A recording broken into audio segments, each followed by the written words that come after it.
Hey folks, this is Vince with Ads Gaming Addiction, and today we're going to take a quick look at Arcadeopoly. It supports 2 to 4 players, it's for ages 12 and up, and the average play time is about 30 minutes. As far as the components are concerned, you've got the instruction manual here, 3 cards front and back. You've got these arcade cabinets here, they're called owner's manuals. The green side is the working side, the red side is the out of order side. You've got a deck of playing cards. It consists of a number of different things. Free cabinets that allows you to steal cabinets from other players. I didn't shuffle these very well. Level 1, this is just sort of like pay 3/4 to the bank.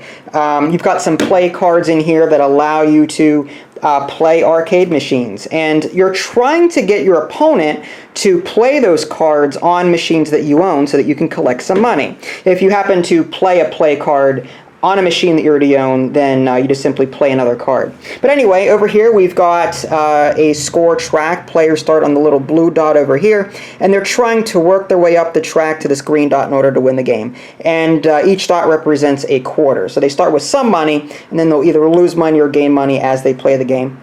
To set up the game, you're going to go ahead and shuffle the deck of cards. Again, these 16 owner's manual cards. I don't know why they call them owner's manual cards. They really should be called arcade cabinet cards just because it makes more sense. That's what they are. They're arcade cabinets. Wonky Kong, Break-In, Cubert, Grid Position. A lot of these you probably recognize. Obviously, they couldn't use the real name. But anyway, each player is dealt a hand of 4 cards to start the game. And then on a player's turn, what they're going to do is they're going to discard 1 card from their hand. Like play Street Fighters, for example. If I do not own the Street Fighters card, then I can play this card, discard it, and then I can pay 4/4 by moving my marker along the track there, and then collect that particular card from the owner's manual. So that was Street Fighter. So if I were to pay 4/4 over here, I can go ahead and grab that, put it in front of me, and now I own it. So at some point in the future, if my opponent were to play a Street Fighter's card, or play Street Fighter's card, then I would earn money off of that, which is pretty cool. And then that's it. It's the end of your turn. You do not draw at the end of your turn. And then my opponent gets to go. He plays a card. So he's going to go ahead and take a look at this. And I'm just going to give you a brief overview. I'm not going to go over all of the rules in the manual, but the top games card, that's another good one. A top games card, whenever you play that, that goes into a separate pile. And basically, any time that you earn money from play cards, you'll earn double based on the category shown. This one is sports and shooting. And you can see here that these different cabinets have different symbols here. So that's sort of like the alien from Space Invaders. And that matches the symbol that's found on this card here. So if I were to own this card here, this Invaders card, and sorry about the light, but if I were to own this Invaders card and someone else plays a play card and I'd earn money from that, if it is a top game right now, I would earn it double from that. Single cabinets earn double. And another thing to quickly mention, you'll notice that these owner's manuals, or these arcade cabinets, are color-coded too. Like, for example, you've got this Ghost Chaser is red, and this Invaders card is red. And if you happen to have 2 of the same color, they're considered double cabinets. You earn double from that. It doesn't stack with the top games, but having 2 cabinets of the same color has its benefits. You can actually be protected from steal cards and the like. There are cards in this deck that allow you to steal cabinets from other players, but if you happen to have 2 cabinets of the same color, they're considered dual cabinets, and they're safe. Now, if one goes out of order, there are some out of order cards in this deck. You'll have to flip one over to the other side. Then you can. Then they're no longer linked together. Then you can go about stealing, cards away this way. But that's the only way. If they're both in working condition, then they're sort of safe. That player is sort of protected. But if one goes out of order, then they're unlinked, and then they can be stolen based on the cards played. And that's basically it. Once a player runs out of cards, let's say like 4 turns later, I play all my cards. Then I get to draw back up to 4 cards. And then I have the option to repair one machine. And to repair one machine, all I do is I flip it to the other side and then pay 1/4 on the score track. I can also repair an arcade cabinet by simply using its play card, if I happen to have one in my hand. And that's basically it. Players are going to continue playing the game, earning these arcade cabinets over here, or owner's manuals, and then you're trying to amass a collection and then get your opponent to play your machines. And the first player to reach that green dot will win the game.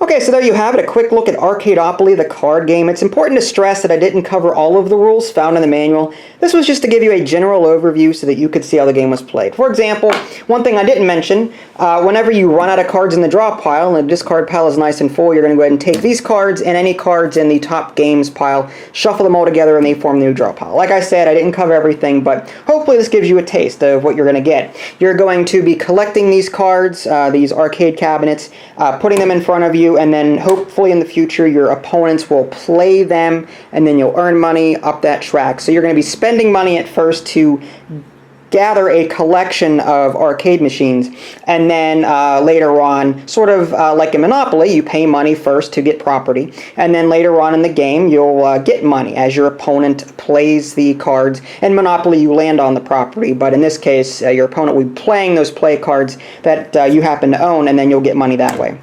So as far as what I thought, thematically I think the game is great. It brings me back to these old arcade days, back when I was a kid. Now nowadays you have to go to like Dave & Buster's or Chuck E. Cheese in order to play arcade machines. When I was a kid, you know, there was an arcade machine in every mall.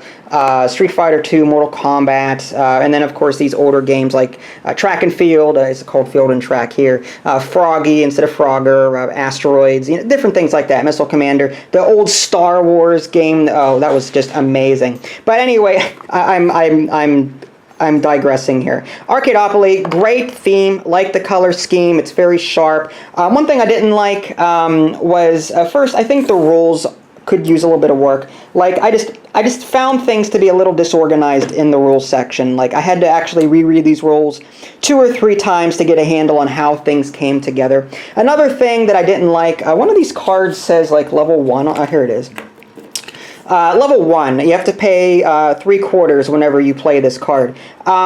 It's sort of like a chance card in Monopoly. It's, you know, whenever you pay money to the bank because, you know, you've slipped and busted your knee, or I don't know, whatever version of Monopoly you're playing. But yeah, going back to level 1, I don't see how I'd have to pay 3/4 to do that. There are plenty of games that feature time warps. I mean, unless this is meaning to say that, you know, you lost the game and you had to pump more quarters in the machine to keep playing.